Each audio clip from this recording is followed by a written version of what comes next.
ravaged and animals are dying, a new tribe of people will come onto the earth from many colors, creeds, classes, and who by their action shall make the earth green again. Learn or teach people the sacred ways, turn of the sacred, how to talk to the trees, how to honor the plants. Om Hrim Arham Namaha Kshim Swaha. Om Aim Klim Soho Soho Klim Aim. Om Hrim Arham Namaha Kshim Swaha.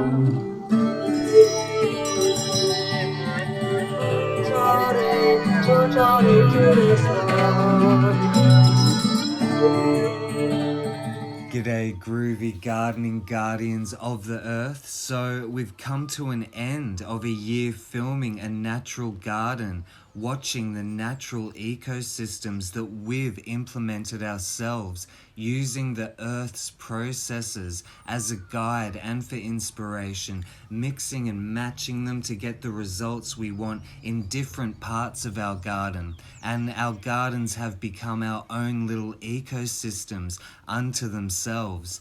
And because we're heading into winter now, and much of everything we've been talking about over the year is slowing down or coming to an end with the cold, I thought I'd end the series with a masterclass showing you how to close the circle in your own garden and keep that ecosystem going. And to turn this period of dormancy and death for much of your garden into as a productive as time as possible, while preparing the soil for the rebirth of your springtime warm weather garden to come. And if you've watched all the videos over this year or the last year, you'll know that I've already done all this in detail, following these processes and the results over the last year. But it was really sloppy because it was the first time doing it. Well, it was the first time filming and talking about it. And I was just talking off the top of my head as I was doing my thing in the garden. And that was the intent for the video series, because I'd never taught the full process to anyone from beginning to end. So I just did it and spoke as I was doing it. But after a year of almost weekly videos, and also during the Victorian lockdown, I really had time to work on simplifying all this eco-info into one simple masterclass. And instead of watching 30 videos while they upload week after week to get your head around this, you can get it all in one hit. So the majority of the information in the first 6 months of videos I made in this Gardening for the New Earth series was on how to prepare, feed, and protect soil. So I'm condensing all this information, the 6 months worth, into this one masterclass video.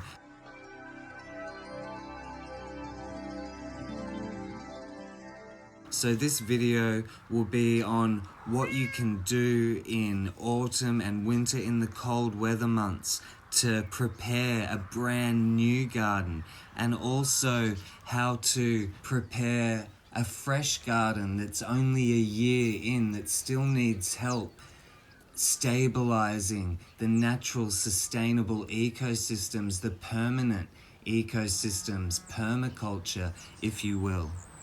And also ideas on what you can do if you've already got a beautiful, thriving garden and you want to mix it up with some inspiration. And this is all about inspiration, because there's so many natural processes that the earth and nature uses herself to build healthy soil, healthy ecosystems, lush environments. And that's what we're looking for. We're looking to work within that system.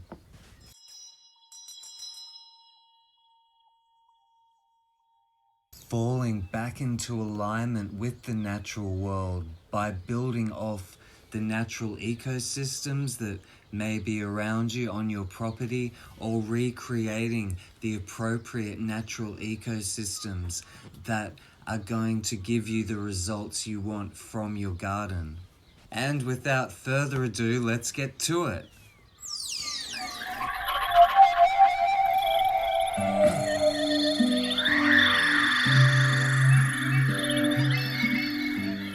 So if you have been following along, your garden may look like this, a decaying mess. All the summer annuals are dying down after a few frosts. Now the winter greens are making their appearance. The perennial, long-lived plants are popping through. And take a look at these beautiful broad bean flowers. Aren't they just divine after seeing white for so long? I'm really into this magenta-y pink broad bean flower variety. So everything's dying down now. This is a problem because it's building up with fungus and bacteria. Now we want the fungus and bacteria, but we want it at ground level. We don't want it high, potentially affecting our winter crops by spreading disease and shading the precious warmth from the sunlight that we get from winter. So we want all that sunlight to be able to reach our winter plants. So we're literally going to take all this dying and decaying matter back down to ground level as a first layer of mulch. And I know what some people are thinking, oh no, this is going to attract so many snails and slugs, and this is something I didn't cover properly at the start of the series, so we'll really get on top of it this time.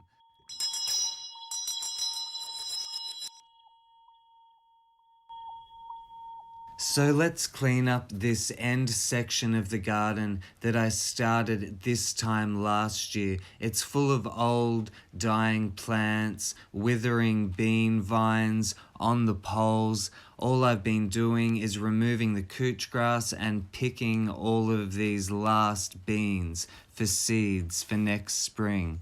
So I've got all these beautiful beans I'll let dry. I'm actually removing any seeds that I want for next spring from the last of my dying summer annuals at the moment. So any seed pods I see, I gather them together, and we'll get into that a bit later on.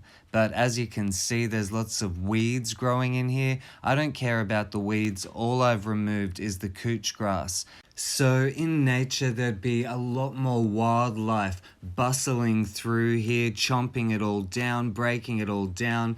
But because I'm the animal in this system, I have to get in here and bustle around and break it all down. So let's start off by flattening all this down as a great chop and drop. As you can see, I've got my companion plants for the beans, the African marigolds, which are great to run back into the soil, and so are bean plants.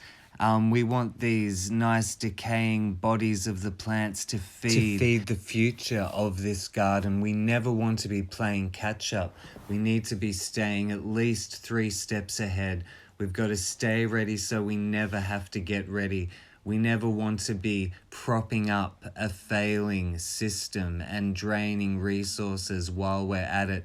We want to be creating a healthy ecosystem that not only provides us with beauty and abundance, but adds to all life around it.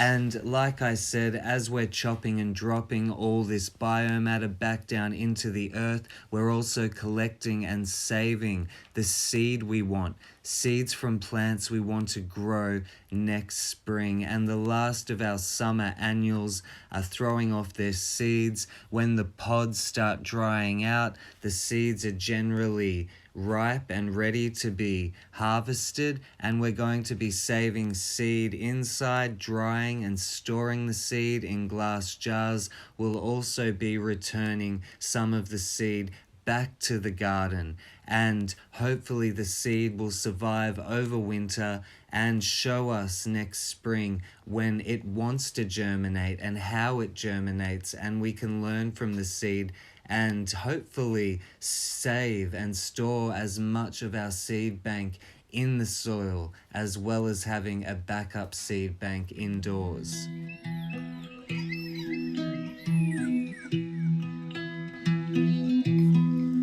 Saving seed from plants grown in your garden, in your soil, is a really fun way to close that circle of life and keep the healthy ecosystems, your garden system, perpetuating and growing stronger and stronger year after year by keeping the life cycles of your favorite plants continuing on and on year after year, generation after generation. And why even bother doing this? Well, for starters, it's free and it's fun.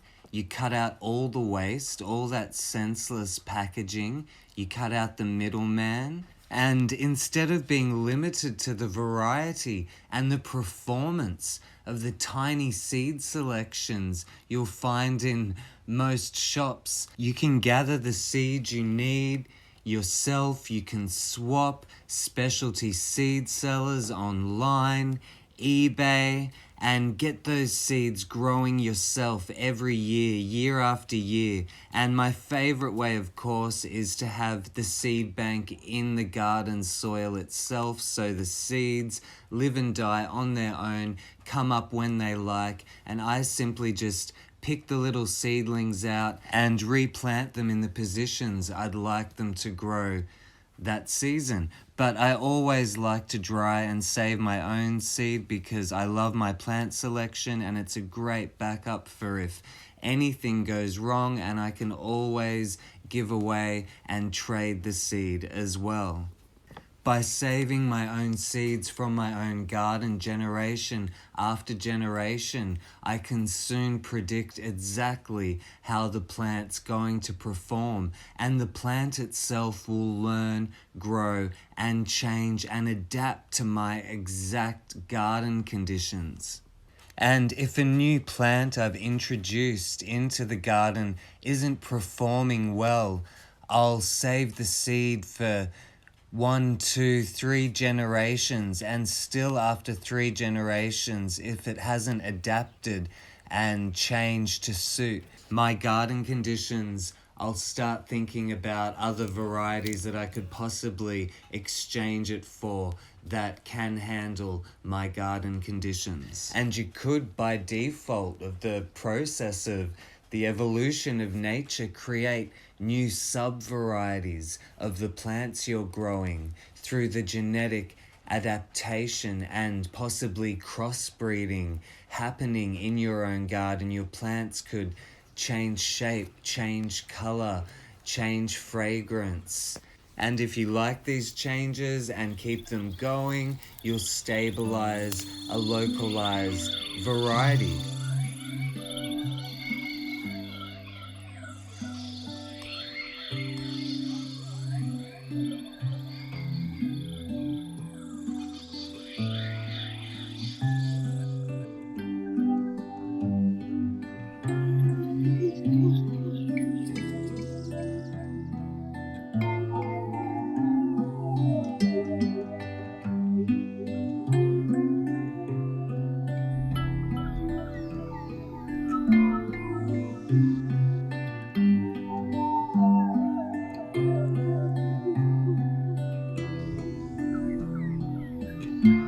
We're finishing up this Gardening for the New Earth video series by repeating the same natural processes we started off a year ago when I started filming.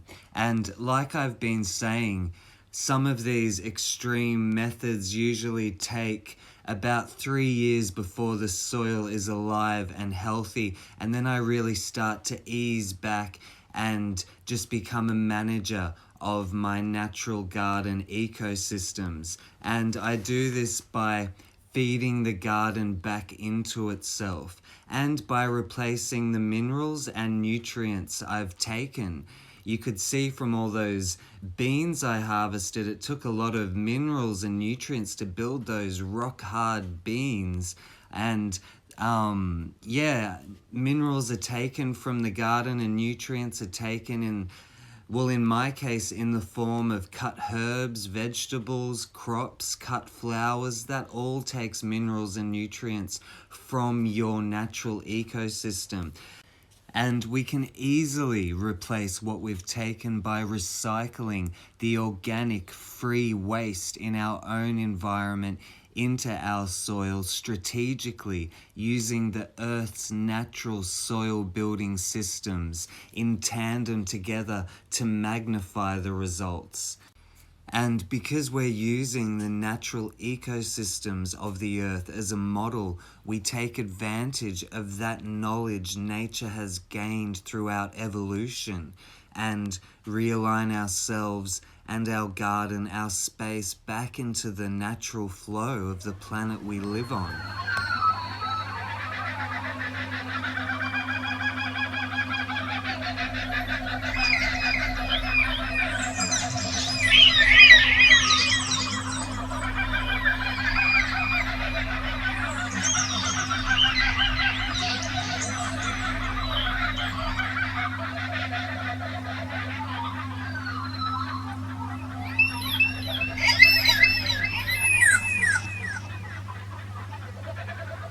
So the processes I like to use to mix and match and to play with are, it breaks down to grasses and weeds for nitrogen, nutrients, their exoskeletons, their decaying bodies are a great home for fungi, microorganisms and bacteria. Also fire, ash and charcoal for minerals, for soil structure. The input of animals, manure and bones, their life cycle in the natural system, that brings in nitrogen, minerals, also their digestive enzymes and microorganisms. Then we have leaves, wood chips, mulches, and chop and drops, my favorite, when you chop down the plant directly back down onto the soil it grew from.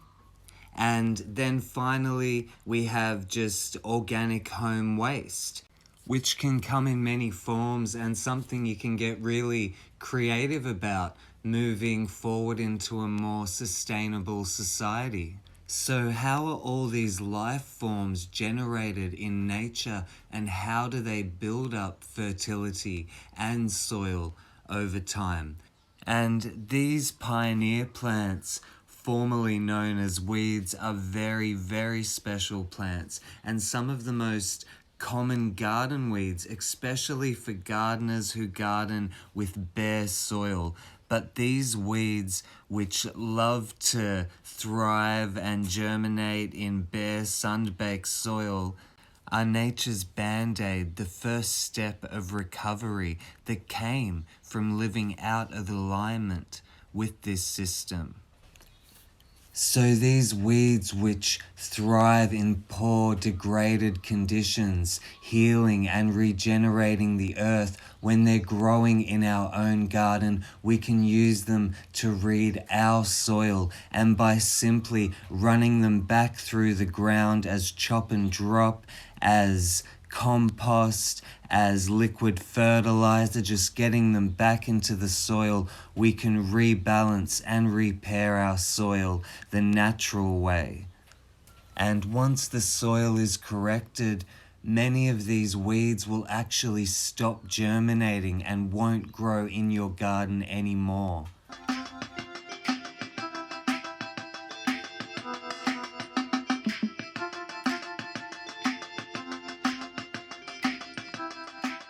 The legume plant family are generally great pioneer plants that thrive in low nitrogen soil while adding nitrogen into the soil for future plants to come. And beans in particular work really well in a new vegetable garden, because you can work on building the soil and minerals as the beans grow, and the bean plants themselves will work on drawing nitrogen from the atmosphere and bringing it down into the soil and leaving it there, leaving the nitrogen in little deposits, in little nodules throughout their root systems.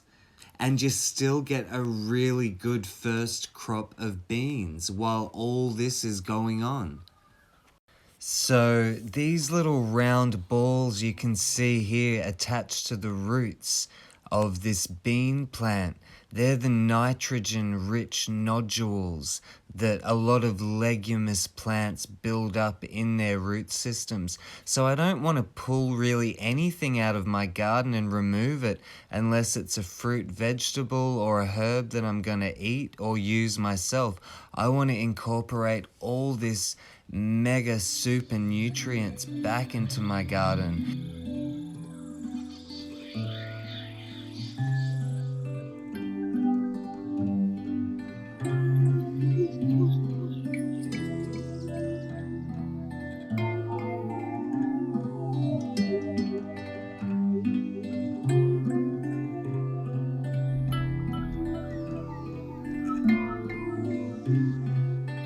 So as you saw, I completely collapsed my garden, dropped everything down as mulch, and now I'm using this thick New Zealand grass that I pruned back on top of all the small plants and weeds. I've got ash from the fireplace, pure wood ash high in calcium and potassium, and the shells of the old beans that were harvested here this year. So I want to return the shells to the beans back to the soil and put a nice layer of mineral-rich wood ash to replace all the minerals I took from this soil when I harvested the beans.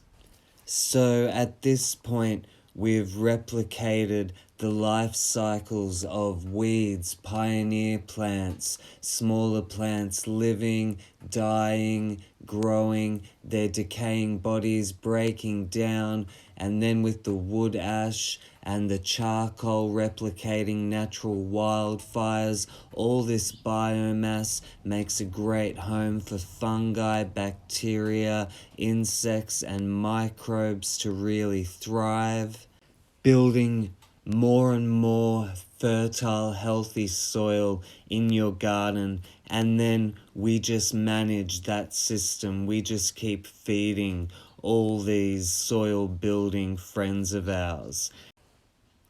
The fungi will soon grow, moving through all of the decaying matter like a network of spider webs, helping to break down all this biomass. And then when the plants are introduced, a new symbiotic relationship will start as the roots of the plants intertwine with the tendrils of the fungi, and the plants will trade their sugars for the fungi's minerals.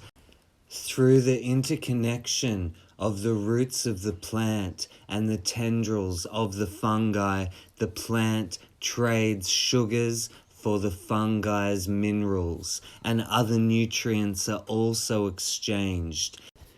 The fungi being attached to the roots of your plants extends the plant's reach through the soil, and the fungi itself becomes another manager of the system and can transport water and nutrients to different plants.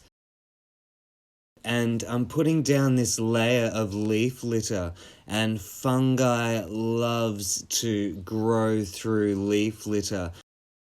Laying down this nice thick layer of leaves will allow the fungus to easily grow through the whole garden. So wherever I plant a new plant, this sugar mineral sugar exchange will be taking place.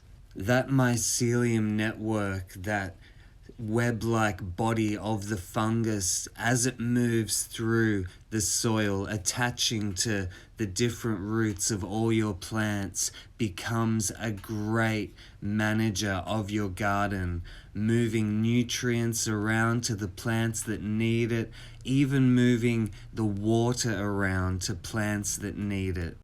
The reach of your plant's roots is extended to the size of the fungal network in your garden. So to have this mycelium growing through your whole garden, connected to every plant, your plants are taking full advantage of the soil space. And this fungal network system is the system that manages all the great forests.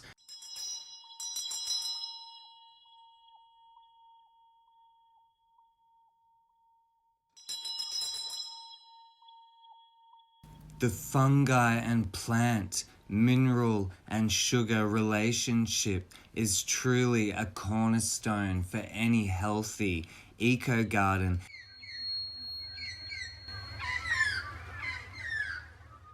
I'm throwing fennel all over the place just because I have pets and animals, and leaves can become a breeding ground for parasites like fleas and ticks, and having a bit of fennel in the mix can deter the parasites from setting up shop in your leaf litter. And that thick layer of leaves allows that composting system to really thrive uninterrupted, and will even start to generate its own heat from beneath, which will be really beneficial for the winter plants that we're going to plant here. While I'm preparing all of this, I'm also taking little cuttings from the plants that can survive winter, my perennial plants, to clone and multiply over the cooler months. This will give me lots of new free plants to play with next spring. First, I simply just pluck a healthy branch, a cutting from the plant I want to clone from. I strip the leaves back, exposing the broken nodes, the join on the stem where the leaves or new branches are growing from, because that's where the new roots will grow from. So I strip that back. I usually take the tip, the head off the plant, and I always remove any flowers, and I'm going to plant these little sticks directly into good, clean soil with no fertilizers. We actually don't want to be attracting excess fungi and bacteria into cutting soil because they do have an open wound and no root system to really support a fungal or bacteria attack at this stage. The only thing I may add if I'm feeling extra nice is a little bit of honey or turmeric in the water. Honey contains salicylic acid, which helps with root development and also protects the wound against bacteria or fungal infections, and turmeric as well protects the open wound from any infection. But that is not necessary. I always think if a cutting is going to take, it's going to take. And in my own experience, I find that late autumn through early winter is a great time to take perennial cuttings. They may not grow as fast, but it's way less work. All I do is pot the cuttings up, put them in a shady, bright shade condition, like under a tree or a big shrub in my garden, until I can see that they've taken root. Then I add some light natural fertilizer, introduce them to part sun, part shade. When they really start growing, then I introduce them to full sun if that's what they want. And it works for me every time, whereas I find through the warmer months, I have to create artificial special conditions to keep the humidity in. I have to keep trays of water under all my cuttings to keep the soil from drying out. I have to spray the leaves, and you'll also find all different kinds of plants have slightly different requirements. I'm being very general here. We could do a video on every different kind of cutting. Some don't actually like the tip of the head removed, like lemon verbena. I find that prefers the head left on, whereas every other cutting I do likes the head removed. So you'll find different cuttings may have that slight variation, and if you're not having the success you'd like, just start playing around with it. Leave a few more leaves on, take a few more leaves off, take the top off, take the top on. polygnomes, common geraniums. You can leave the flower buds on and they'll grow. So it's fun to play around and find what works for you, what works for the plant, and how you work together.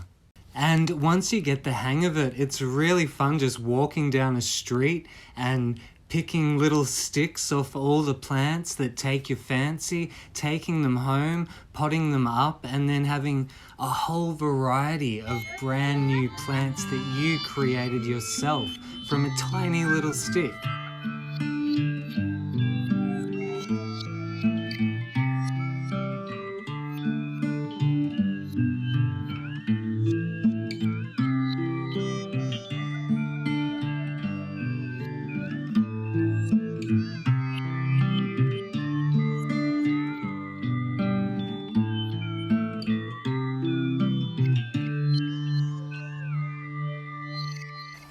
Now that we've saved cuttings from our favourite frost tender and perennial plants, cuttings which over winter will grow and become their own brand new baby plants, we can get back to preparing this garden for its winter bed. And we're going to need a few more ingredients to build this earth cake, like sand, ash, manure, and then a final topping of earth made from leaf mold. This sand is going to add more of a solid structure to the soil, some hard matter in amongst all that decaying biomatter that the worms will soon turn into nutrient-rich humus that the plants can then enjoy. And now for the soil. If we look behind this pile of leaves, we can see older piles that have already broken back down into brilliant soil with a consistent,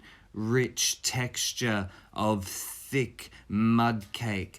This soil is great for striking cuttings, for sprouting seeds, and a perfect base mix like you would hope to find in a bag of organic soil from the shop, only this soil is free and doesn't waste any resources or nasty plastics in getting the soil to you and your garden. And now some cow manure to add acidity, balancing out those alkalining elements we've gathered, like the sand, the ash, and the more neutral leaf mold soil. Along with the acidic nitrogen, the manure contains natural digestive enzymes which will help to speed up the breaking down process of all this biomatter, just like inside a cow's stomach. I'm also adding a second layer of wood ash, potash, potassium ash, whatever you want to call it, to this earth cake. And I'm going to remove the charcoal because charcoal draws in fertilizer, fertility, and nutrients. And I'm going to add the nutrients to the charcoal separately so it doesn't rob the garden. So I'll use a sieve, and this not only sieves out the lumps of charcoal, which I'll activate later, but it also helps me to evenly apply the wood ash. Wood ash is alkalining, cooling, and can slow down movement in the soil and plant growth for a short time. And we're in winter now, so I want it applied thin and easily because I don't need anything slowing down my garden in the already slow growing period. And we can put the manure right on top of the wood ash to counter this slow, cooling, alkalining effect with the warm, fast-moving elements in the cow manure, which will also attract all this underground life to come up through the chop and drop of the old garden, through the leaves and through the ash, helping to mix all of this together for us over winter while the digestive enzymes sink down through all of that, speeding up the breaking down process even more, breaking down that old garden and that thick layer of leaves while running the minerals through the soil.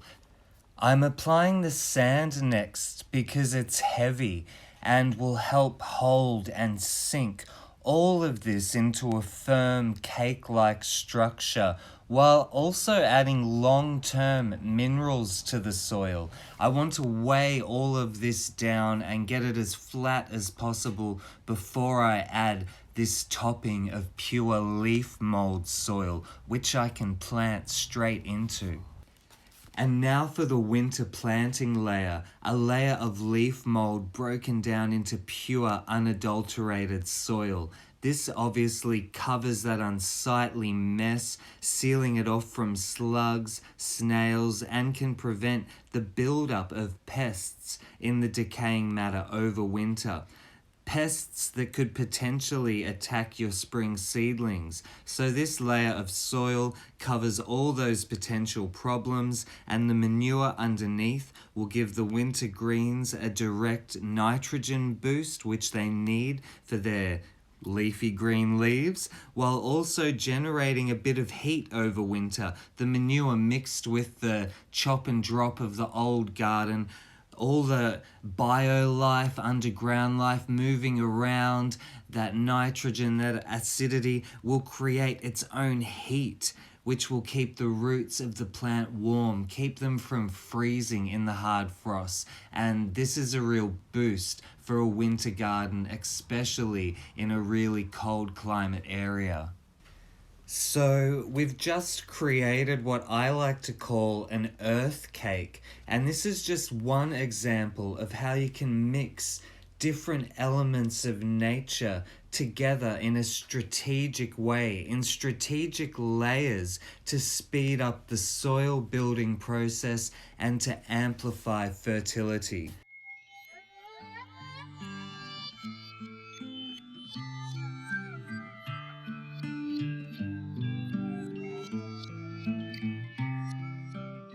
Putting in this groundwork now is essentially asking nature to help you with all your gardening chores over the next year's cycle.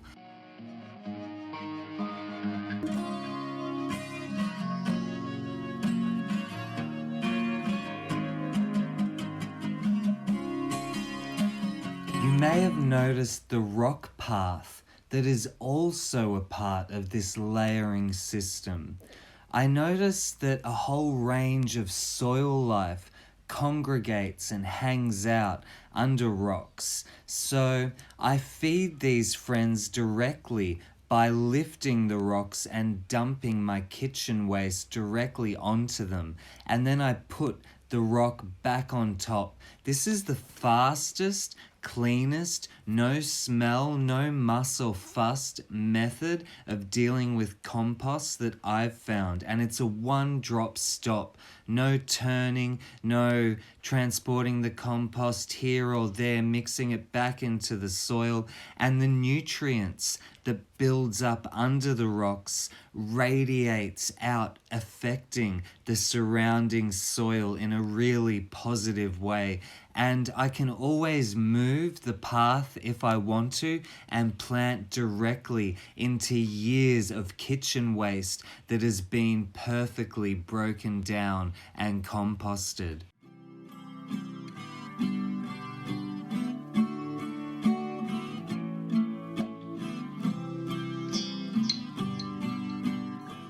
You'll be really surprised at how much life builds up under the rocks in your garden, and the variety of life, and how fast this life can break down any organic matter. I didn't know about the rules of composting before I started doing this. What you're looking at is 3-week-old lemon skins and onion peel. Now, that's supposed to be a no-no, an inhibitor in the composting system, but under these rocks in your garden, the life just breaks down everything.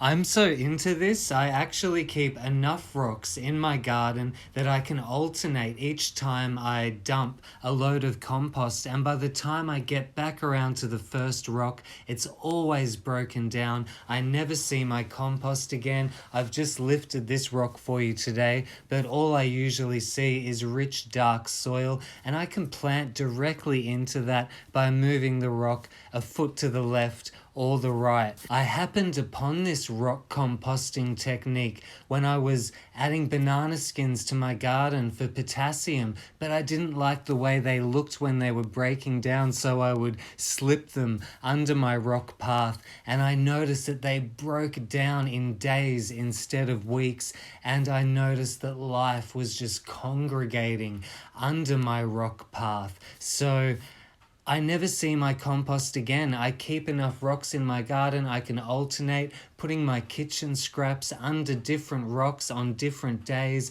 And by the time I get back around to the first rock, all I see is rich, dark soil.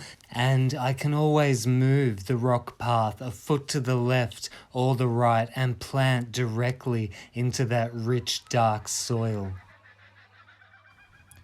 Now that we've got that earth cake off to a fine start, we can work on the rest of the garden, which is older and doing really, really well, so we don't need such extreme soil building methods. So just like the animals in the wild, I'm in here chopping and dropping all this dead matter down to ground level where it can be of use to the rest of the garden.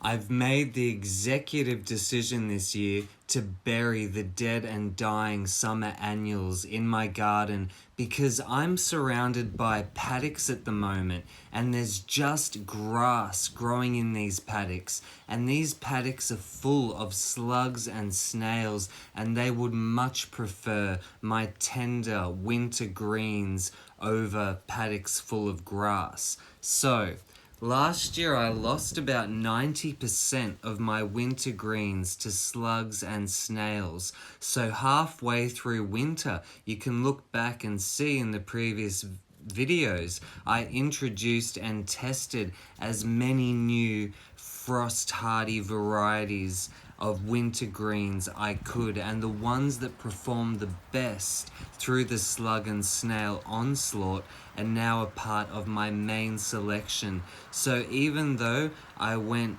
without my leafy greens last winter, it forced me to reach out and adapt to these new conditions, strengthening my seed bank with hardier versions of my favorite winter greens. I decided to film this patch because not only do I want to bury it, but it's about to become a real problem, mainly because of the couch grass that got in under the eggplant. I couldn't remove the couch grass without damaging the thriving eggplant this summer. So now that the eggplant's come to the end of its life cycle, I want to get in there and get this couch grass out before it becomes a real problem. And this little patch is jam-packed with dying annuals that will collapse into a rotting mess, becoming a slug hotel. And even though this patch may look like it's all choked out, it's actually been the most productive part of the garden, supplying me with non-stop eggplants, capsicums, basil, mint, a nice clump of turmeric, and even lots of Inca berry seedlings have sprouted up in this patch, and I've potted them on and sold them all for $10 each. So not only has this patch saved me money, given me beautiful organic food, but it's made me money. So I hate to get into it like this, but I need to save it from the couch grass. And honestly, if I didn't have a slug and snail problem, I would just pull the couch grass out and chop and drop all these summer annuals down as a winter mulch and forget about it. I'm not going to use a shovel to dig into this patch because the patch is so full of life worms, bugs, critters, insects, and I don't want to kill them. So I'm using the pitchfork to loosen the soil, and I'll use my hands to dig out a hole. And this is a great way to actually see what's happening in your soil. Sometimes when you use a shovel, you miss so much information. And by getting in there with your hands, you actually get to know your soil.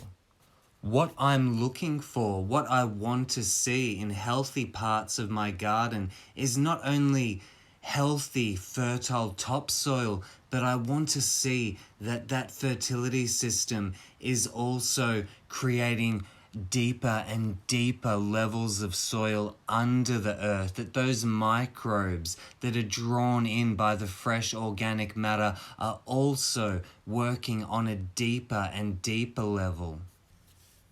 I started out with about 2 inches of topsoil, which is pretty good.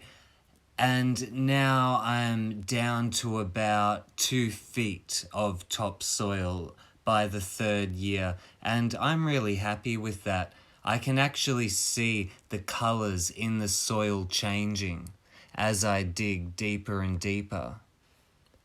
So I've removed all the dying annuals, I've teased out the couch grass with the pitchfork, and also worked it through the soil so I can dig with my hands. The soil's nice and loose. And if you can see, there are so many life forms in this soil. And this is the reason why I didn't want to chop it up with a shovel. Because these little friends of ours are creating soil, cleaning the soil, turning the soil. They're doing all my hard work for me just by living their happy little lives, and that's fine by me because it means when spring and summer rolls around and the heat kicks in, I have more time to lay around and enjoy my garden and not be rushing around trying to prop up a failing system at the last minute at every turn of the season.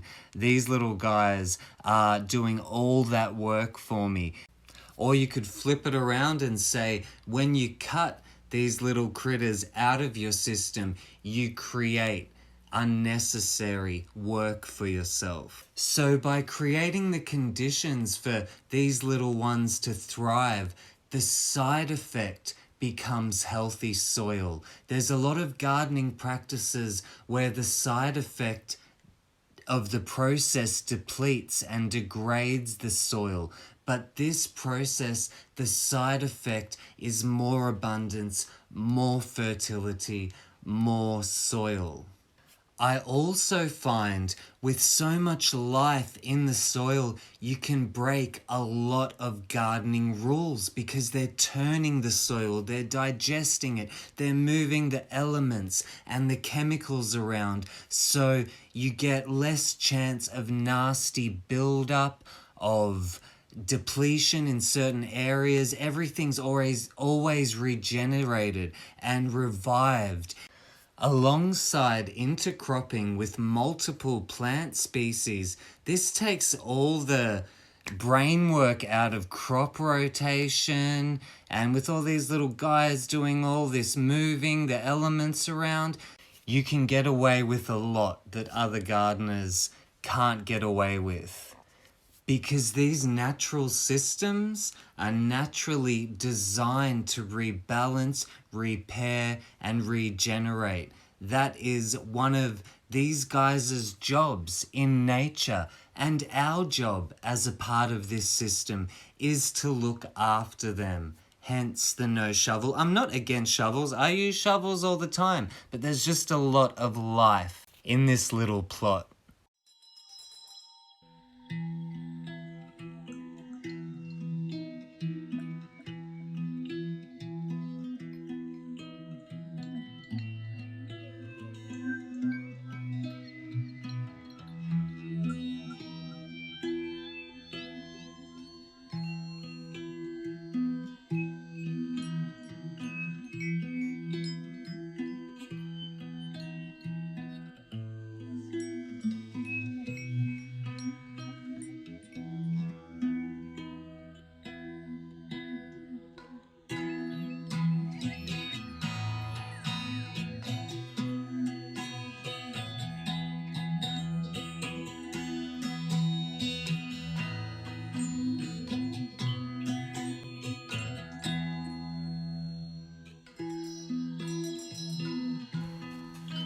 Now, the reason I'm adding manure on top of all this dead and dying plant matter is so the digestive enzymes strain down through, helping to speed up the composting process.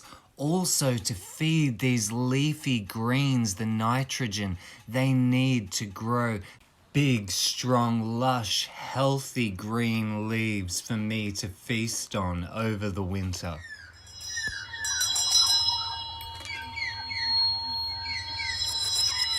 I'm also burying this calcium-rich bone right here because I'm going to be planting a perennial native thyme that will live for years and years, absorbing this calcium for years to come. And Australian native plants don't generally need as much acid and nitrogen in the soil, so that bone under the plant will help to keep it a bit more alkaline than the rest of the garden around it. And you can just literally plant your fresh new seedlings right on top of all of this. A clean slate, no homes for slugs to congregate and breed in. And I will have to soon apply a light layer of winter mulch to protect the top layer of soil and those microbes living in it from the UV rays. And I'm hoping to get a hold of some seaweed to use as mulch because it's the best mulch I've found that repels slugs and snails, whereas most mulches attract slugs and snails. So the earth cake is finished, and as you can see, I'm already planting seedlings into it. And like I said, I love to keep a seed bank in the soil as well as a backup seed bank in glass jars inside my house. So the back section of the garden I let grow wild, and I've got so many greens growing like microgreens back here. I've made so many meals from these microgreens. I've plucked so many out and potted them on and then sold them at markets. I've just got a endless selection of microgreens. I'm just pulling them out and feeding them to my chicken at the moment.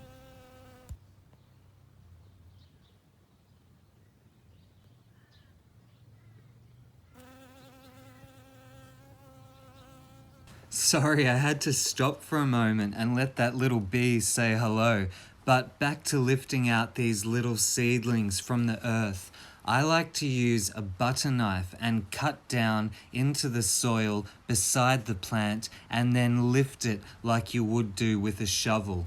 And all these varieties of winter greens, rocket, kale, cauliflower, broccoli, Asian greens, calendula, even more, they all just grow wild in my garden. I simply let some go to seed in summer, then scatter the seed over the garden. Then these plants can show me when they want to come up and where they'd prefer to grow, adapting more and more to these garden conditions with every generation.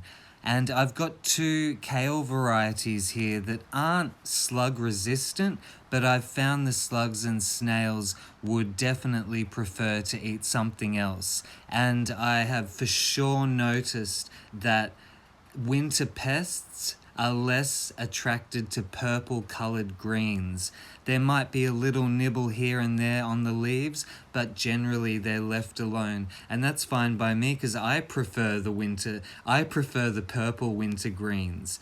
And one thing I do watch out for with letting these greens go to flower, especially all the ones in the brassica family, your broccolis, your cauliflowers, kale, Brussels sprouts, cabbages, they will crossbreed. So I let them flower at different times to prevent crossbreeding. Or if you like, you can let them flower at the same time and let them crossbreed and see what comes up with the next generation. You may have noticed I'm intercropping with many different species and varieties and planting them rather close together. I find they grow much happier in this polyculture fashion. just like they do in nature. In the wild, a lot of seedlings all come up and grow thickly together like this. And a variety of plants growing together attracts a variety of life to the garden, keeping pests under control. And if any plants start choking out others, I can simply chop and drop the ones in the way down to the ground, and that creates space, mulch, and fertilizer for the plants that I leave behind. And remember, when planting out all these tiny little seedlings, they are going to grow to different sizes because there's different species and varieties in this mix. So if they prefer full sun, make sure they won't be overshadowed by larger growing plants. Or if they like part shade, they can be planted between two larger plants or in the center of a circle of larger plants, so that filters the light, giving the plant that likes part shade beautiful dappled light. You can stack your plants in a system so they work like a solar panel and can absorb as much energy as they like from the sun. And this good old-fashioned parsley really thrives in this system. I don't even bother saving the seeds because it's so reliable. And last winter, when I lost all my greens to the slimers, the parsley thrived and really shone through and looked amazing. Not only did I have enough to feed myself, but I couldn't give enough of it away. It was a truly abundant winter green that I could incorporate into every dinner. So I have a huge respect for the strength and endurance of parsley. And I think it's a perfect apocalypse food that could really see people through rough times. It really helped me. I can also lift the green-coloured varieties and plant them in little pots, protecting them on my balcony from the slimers until they're big enough to handle my garden. And I've actually sold a lot of these little babies at markets and even used this patch to plant out a whole nother garden, and I've still got more than enough to use for planting and also to eat.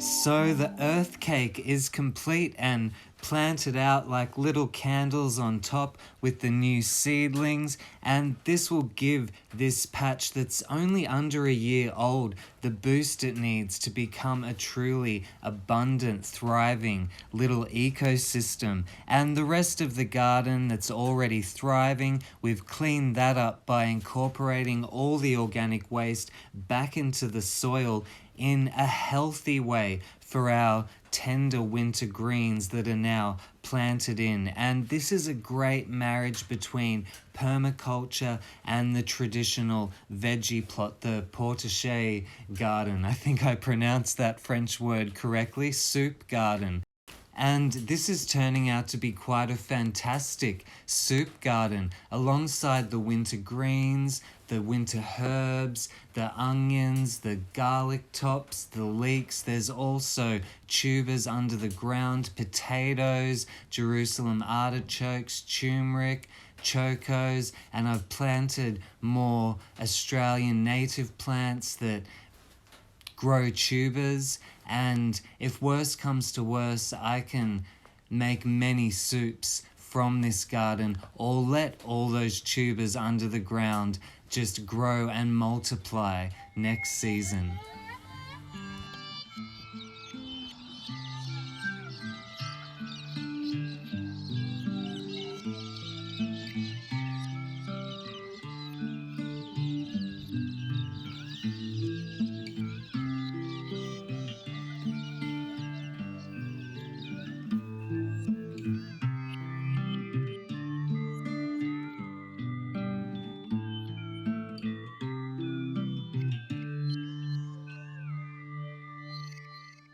So that's it for this end of the garden. Everything's just good to grow now. I'm planning on going to get some seaweed as a final layer of mulch. I've actually gotten on top of the slug situation for the first time. These have been in here now for a week and they're basically untouched, so I'm really happy with that. The combination of tougher varieties, intensive companion planting, and burying the old garden waste has really put a lid on the slug situation, and Sandal is really happy about that. We get the seal of approval.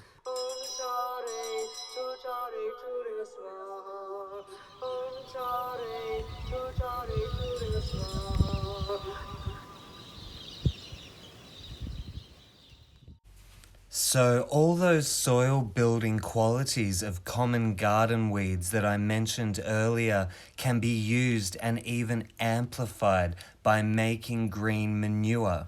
Even though I do like my soil building processes to be on the spot in situ as a part of the garden itself, this is a separate process that speeds up the fertility and soil production to such a supersonic fast pace that I make a bin load every year. Even if I don't need it myself, it's just a good natural fertilizer to have on hand to feed to plants that might need a little boost during the warmer months or to activate a new garden bed. And generally, green manure is made from the leafy green matter of weeds. And if these weeds are growing in your own garden, even better. Being nature's remedy for your soil problems, you can literally liquefy the solution into a fertilizer solution by harvesting your weeds and keeping them in a container full of water until they break down into a stinky slime. Most of the weeds I'm harvesting today don't grow in my garden anymore, so I've had to venture out to some degraded land to find them. You'll usually find them thriving on land that's been bulldozed, earth that's exposed to the sun, dry and damaged. They love to thrive and cover and heal that harsh, hard, compacted, degraded, damaged soil. So there's been a bulldozer through here in the last 12 months and the weeds are just flourishing. And like I said, they don't grow in my garden anymore, which is a great testament to this process, because after I've used these weeds to create richer soil conditions in my garden, they just stopped growing, they stopped germinating. The weeds the seeds are still there and they'll activate again if my soil needs help. So these weeds are such a great indicator, and if we take the time to connect with them, we can really understand what's going on in our garden soil. Avoid using fruits or too many flowers in the mix because the sugar content could change the brew into an alcoholic herbicide or poison. And I've had bad results using leaves with a high essential oil content like pine or eucalyptus or even basil. I've had bad results with, so I tend to stick with plain old leafy green weedy material. I also use the leaves from weedy trees, fast growing trees. And of course, nothing toxic like tobacco or wisteria leaves. You can always double check, but the weeds that are growing in damage degraded soil are usually fine. You may recognize these weeds from your own garden or similar looking weeds. They do grow all over the world, healing the soil wherever they grow. They're just so tough and so hardy, and by feeding them back to our garden and to our chosen plants, we can pass that strength, endurance, and hardiness onto our more delicate vegetable plants. The only two ingredients you need to make green manure is the leafy green leaves of weeds and water. That's all you need. But the breaking down process takes longer in winter. So you can add other things like seaweed, tree leaves, and today I'm strategically adding cow manure to the mix because we are in winter, things are breaking down slower, and the natural digestive enzymes from the cow's gut will speed up the breaking down process of the plant matter during these colder months.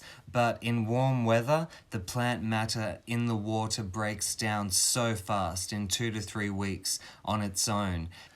Like a kombucha brew, these enzymes and microorganisms will build up and amplify as the mixture breaks down into a watery slime. And then we can apply these enzymes and microorganisms to the soil, adding and attracting more underground life to your garden soil. Green manure used in tandem with the earth caking method becomes a soil building explosion of life that can literally break down those hard cell walls of clay and release that ancient nutrients. It can fluff up compacted soil. It can also work organic matter through and around gritty or sandy soil.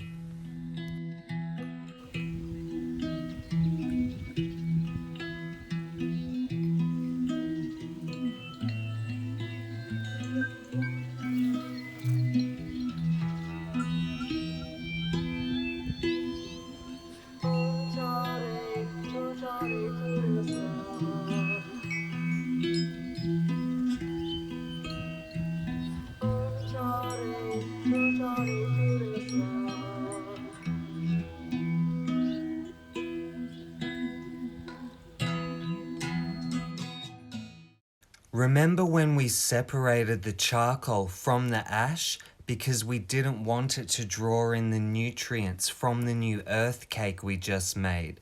Well, now we can use that charcoal, activate and fill the charcoal with nutrients, storing it like a battery by simply soaking the charcoal in liquid fertilizer like the green manure we just made, or any kind of natural liquid fertilizer for at least a week. You'll find the charcoal draws in so much nutrients, the usual stinky brew will actually lose its smell. The charcoal will draw all that in, and once the charcoal is fully charged, we can then incorporate it into the soil for all life to feed from. And like an everlasting battery, the activated charcoal will give nutrients while replenishing itself. And charcoal also improves soil structure. It gives a solid base for microbes, fungi, other life forms to latch onto and build colonies, then venture out. It also, this activated charcoal, the roots of the plants can attach to it, drawing that nutrients as they please, and the charcoal in turn will draw nutrients from the soil and replenish it. This is actually a very ancient fertility building technique passed on by our advanced ancestors.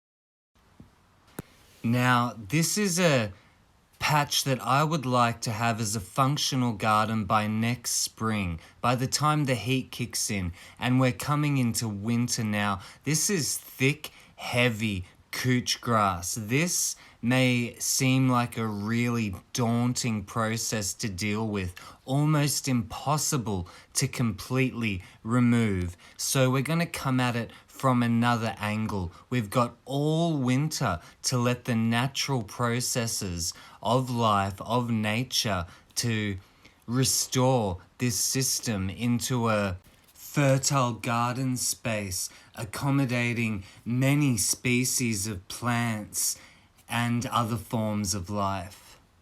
Because grass is generally a band-aid for damaged soil in a lot of situations. So let's use this grass. Let's speed up the natural process that's already occurring here. So we've taken it down to ground level with the lawnmower. Now we'll rake it into the shape of the garden. This will be the very first layer. You can also throw your soft dying annuals under the mower and mix in a larger range of organic matter into the lawn clippings to use as that first layer of mulch.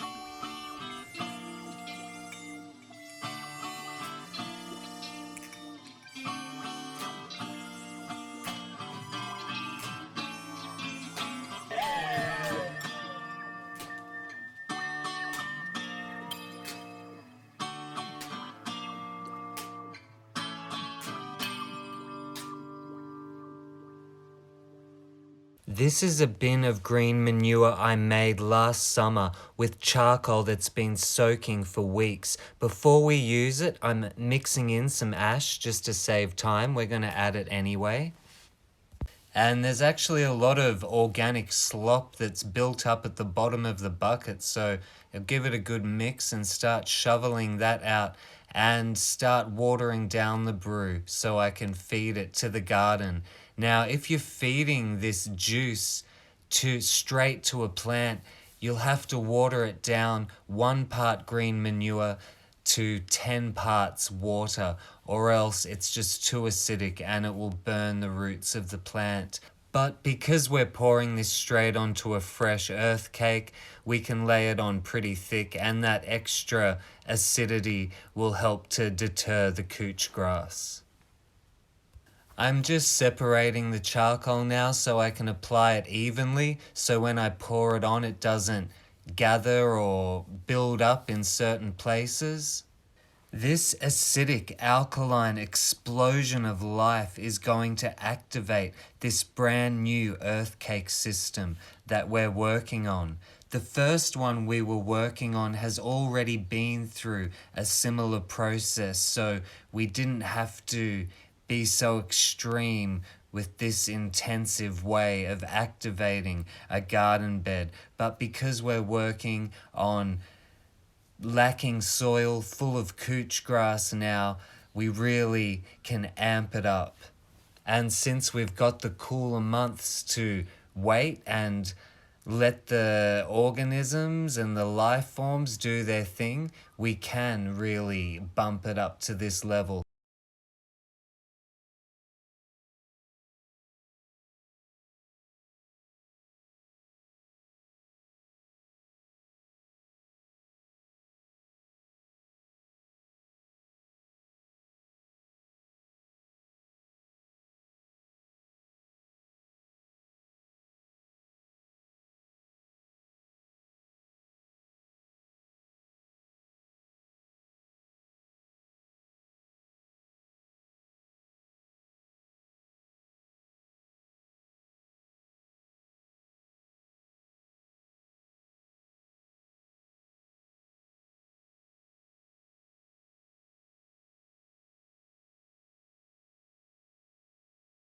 Putting in this groundwork, like I said right from the start, creates a long-term, high-produce, low-maintenance system. So the green manure is just splashed all over that couch grass that we've mowed down. This is going to draw in so much microbial and insect life, worms, bugs. They are all drawn to this like a magnet, along with the fully charged charcoal. This is going to be a great bottom layer to this earth cake. And I have these eggshells left over. Eggshells are always a great way to add calcium to the soil, and my area is calcium deficient, so this is a great natural way to help rebalance that deficiency.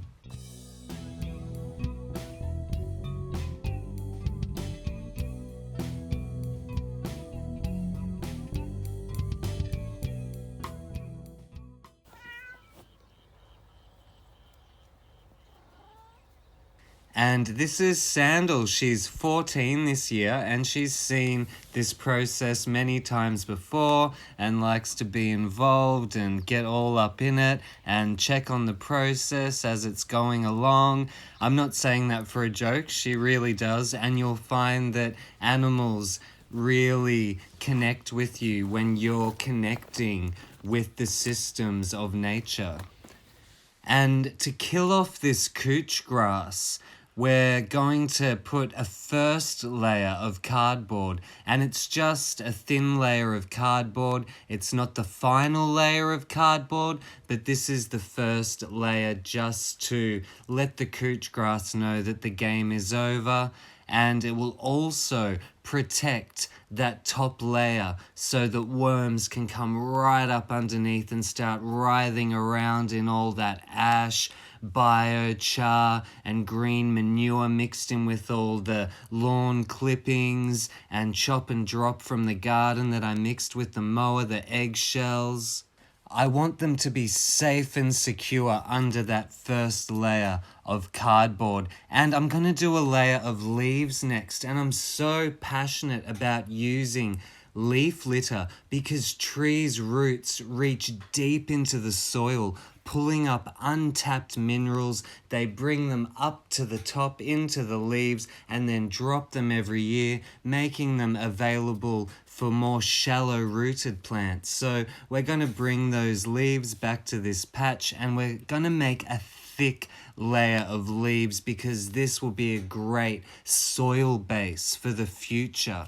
This is going to absorb a lot of the muck, a lot of the fertile juices that are flowing around with all the bug activity. Again, a home for fungus, bacteria to move through and build up its body, and eventually when the plants are planted on this spot, there will be an amazing second topsoil layer on top of the original layer of earth that we started with, and it's really starting to take shape now.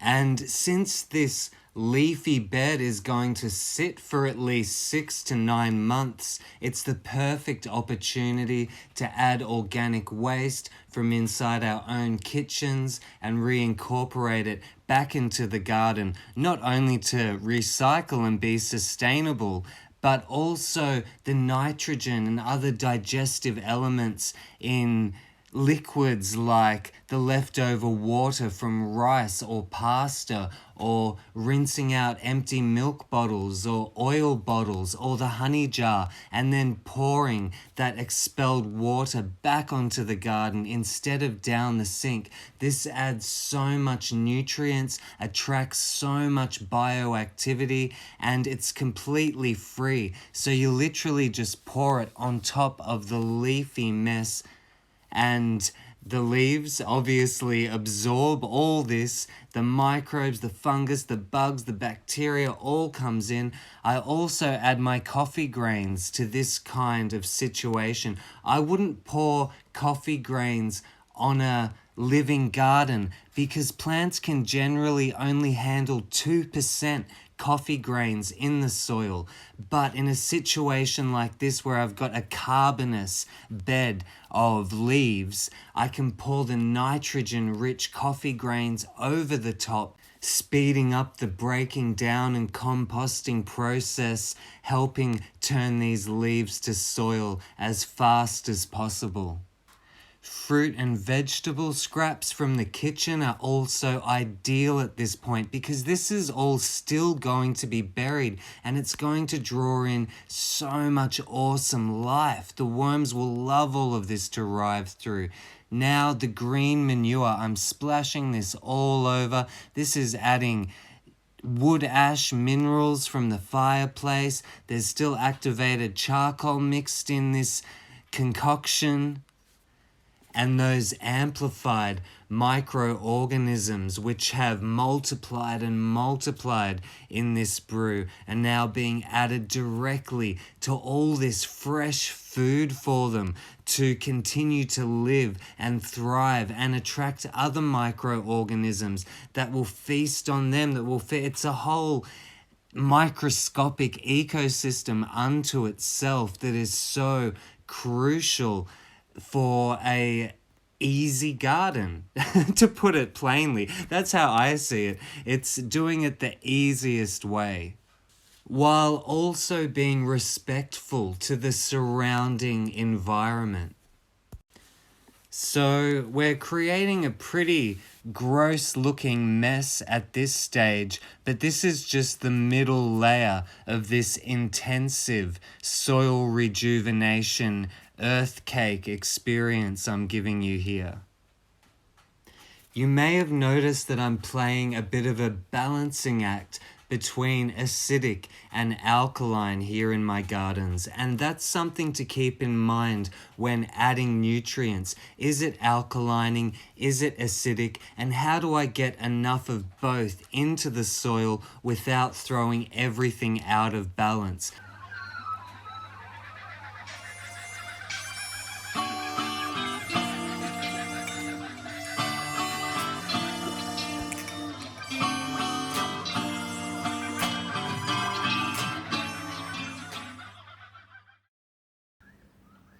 So it's been about 2 months now, and this earth cake is really baking down into the ground well.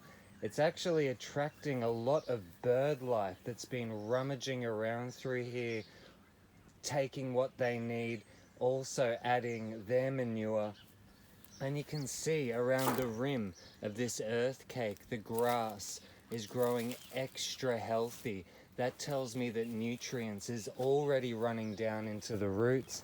Like I said, I've been throwing my compost on here, coffee grinds. My chicken's also been trying to get in here every chance she can get.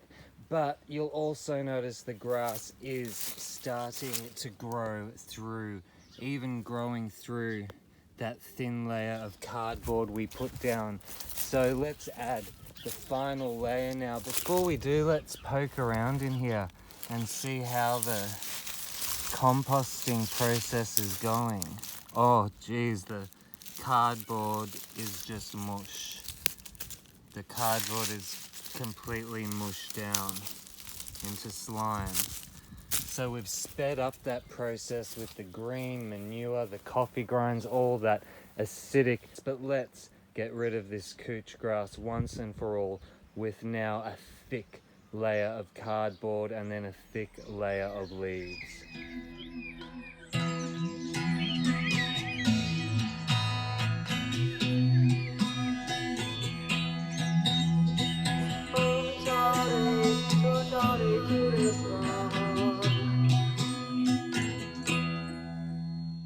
Now, so the grass can't push its way up against the tree, I've tucked this old hessian bag in tight around the rim.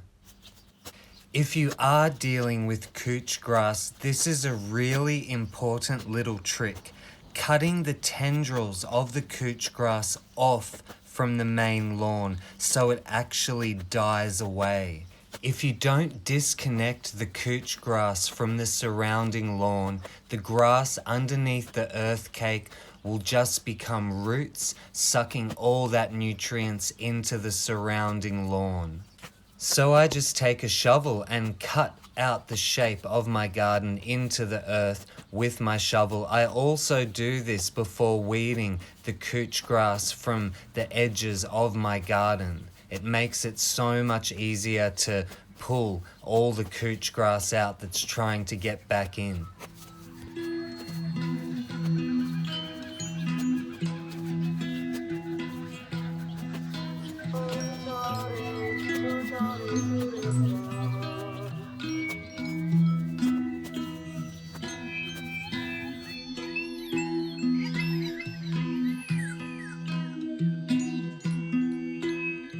Make sure all the cardboard is overlapping so no grass can sneak through.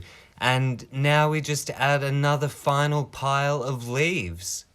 Whole leaves on the surface like this have a tendency to mat and create a temporary seal. This is the tree's strategy in nature to prevent too many new seedlings from sprouting underneath. It seals off that layer under the autumn fall of leaves. So if you're in dry conditions, you may have to wet the earth cake every now and then. But the matting effect will seal in and protect all that life and activity underneath. And when I want to break down this top layer of leaves, I can just use acidic elements like coffee grinds, manure, green manure, and apply it to the surface, and that will decompose this final layer of leaves when I want to open the seal and use this garden bed. And now just a final sugar dusting of wood ash and sand to top off this beautiful earth cake.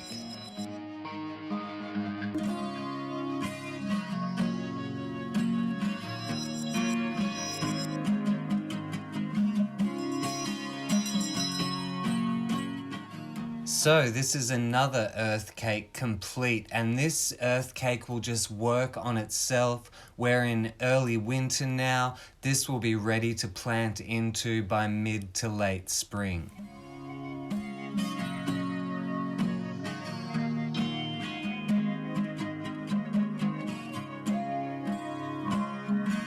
If you don't want to wait 6 to 9 months to build a healthy soil eco-environment, there's other ways around it.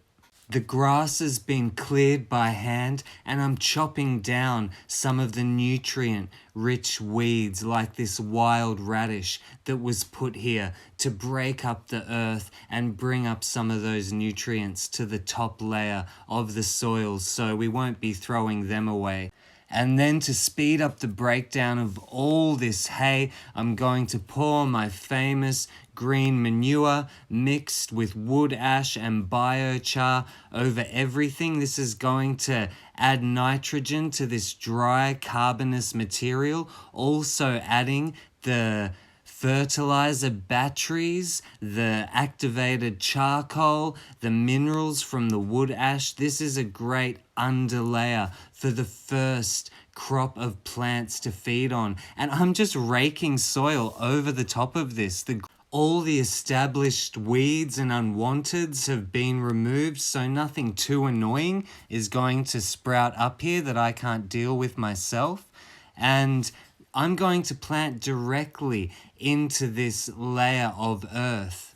This is a garden I'm building at work, and we have all this beautiful spare topsoil. So this is a luxury for me to do, to start with a big beautiful layer of fertile topsoil. Underneath we have the layer of the hay bale, the green manure, amplified microorganisms, the minerals in the wood ash, and then under that we have the topsoil, and under that we have clay. The bioactivity that will be attracted will spark the cycle of turning the clay into fertile, rich, dark chocolate cake soil. And it's about to rain, so I'm going to inoculate the soil with my own weed-like seed selection. And when I say weed-like, I mean that they're just happy to grow on their own. You can just throw them around. They're super strong varieties of rocket, kale, angelica. Some of those seeds need to sit there for 3 months in the cold and wet in order to germinate. It's just an all-round mix. There's lettuce, there's parsley, there's dill, and this gets me ahead of the weeds. These seeds are closer to the surface. They'll sprout sooner. They will choke out the weeds. They will become the weeds, and in doing so they'll be weeds no longer. And when there's too many of them, I just prick them out and plant them on where I want them to grow. And look how beautiful they are. They're so small but so pretty. I can't even get a good close-up because my camera doesn't have the quality focus. There we go. And this garden is over the mountain from my house and is 5 degrees colder at night than my garden. And I've seen a drastic difference in what I can get away with in the frost of winter. So by throwing the seeds around this patch, I'll learn exactly when these plants are ready to grow and thrive here. Now, it's been a week, and look, the web-like body of the fungus, the mycelium, has already established itself through the whole layer of hay underneath the soil. This means when the roots of the plants hit that web-like fungus, they can link together, extending the reach of the roots through the whole garden bed, and the fungi can draw the minerals through and around the garden bed, trading them to the plants for the sugars that the plants are able to create through photosynthesis with the sunlight through their leaves. Like, if this isn't magic, I don't know what it is.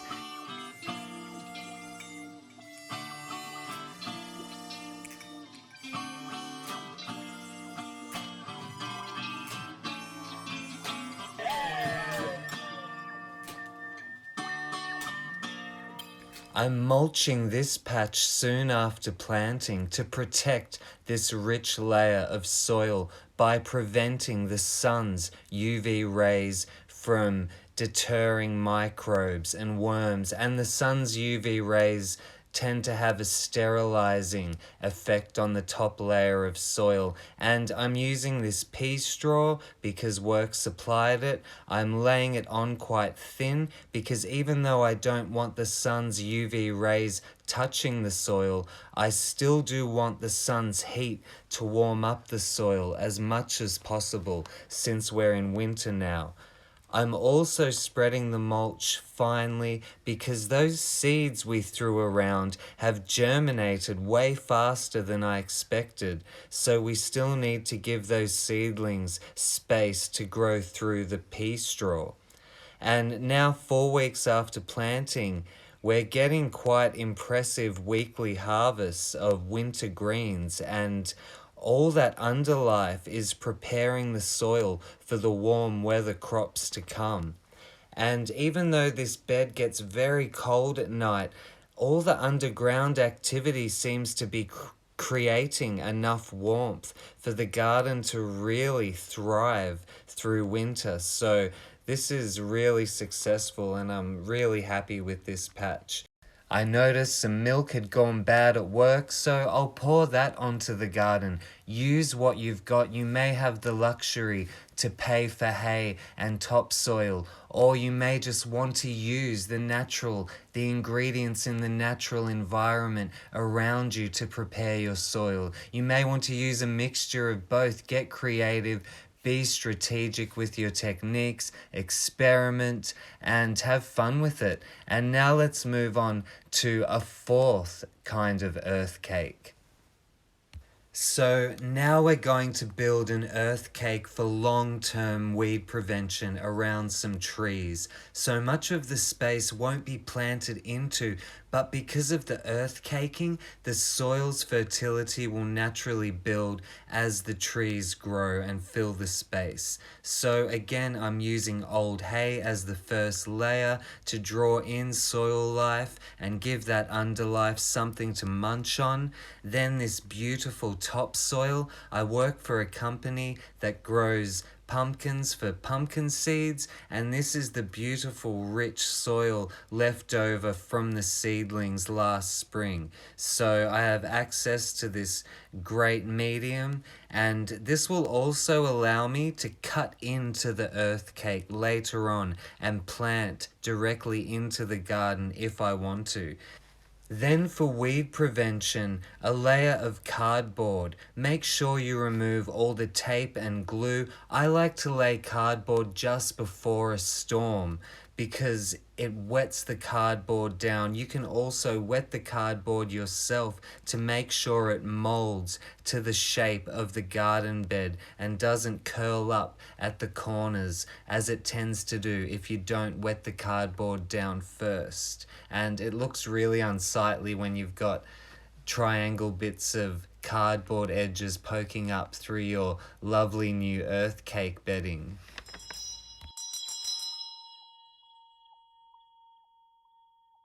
And as a long-term weed-resistant final topping, I'm using wood chips. This is the first time we've brought wood chips up in this video, but we've gone over it many times in the other videos.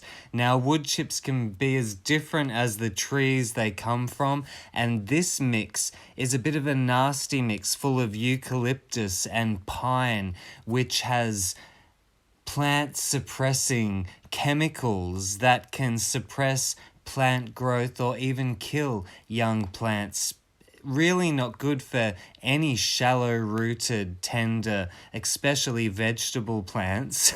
So I don't use this much. But because I need long-term coverage to choke out anything, I'm using this mix of fresh raw wood chips with a high essential oil content with the eucalyptus and pine, which tends to burn young plants.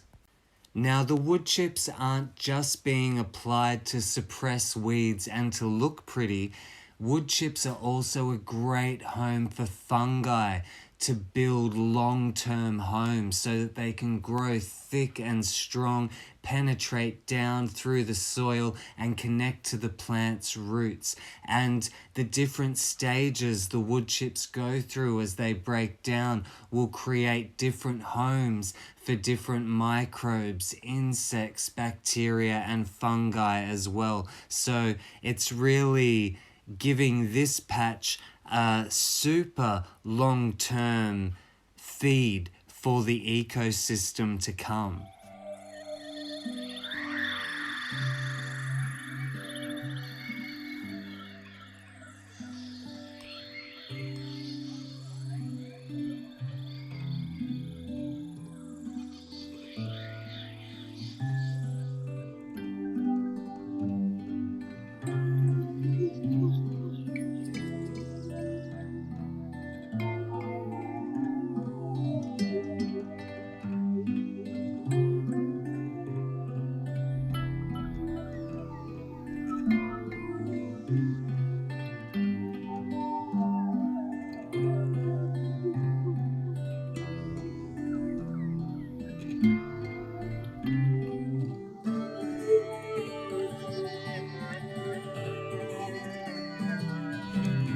So that brings this intensive earth caking masterclass to an end for the day. And of course, we'll continue with a follow-up video in spring to show off all the results.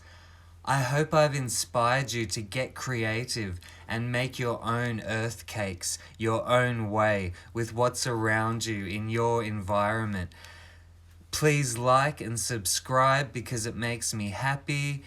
And so my gorgeous, groovy gardening guardians of the earth, until next time, have fun.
Bye.